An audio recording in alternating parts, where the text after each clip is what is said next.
જે નેતાએ પથ્થરોથી નહીં, પોતાની ખામોશી અને સંઘર્ષથી ઇતિહાસ ઘડ્યો. એ નામ હતું માયાવતી. ફેક્ટ એ ખૂબ ઓછા લોકોને ખબર છે. માયાવતીનું બાળપણ ભારે અભાવમાં પસાર થયું.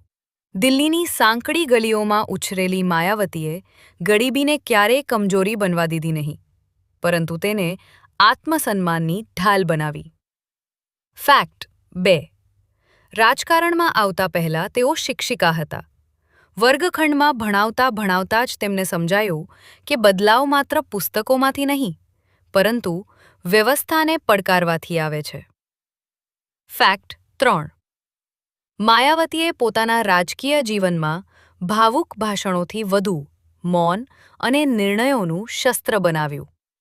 તેઓ ઓછું બોલતી, પરંતુ તેમના નિર્ણયો દૂર સુધી અસર છોડી જતા.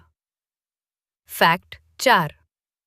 તેમને વારંવાર સત્તાથી દૂર કરવામાં આવ્યા.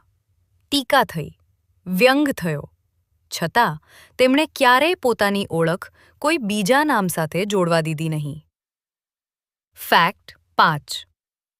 તેમની રાજનીતિ સત્તા મેળવવા કરતાં વધુ એ વર્ગને ઊભો કરવાની કોશિશ હતી, જેને સદીઓથી બેસવાની આદત પાડવામાં આવી હતી. અને કદાચ એ જ કારણથી માયાવતી માત્ર એક નેતા નહીં રહ્યા. તેઓ એક ખામોશ લોકોની અવાજ બની જે બોલવા નથી માંગતા, પરંતુ પોતાને સાબિત કરવા માંગે છે.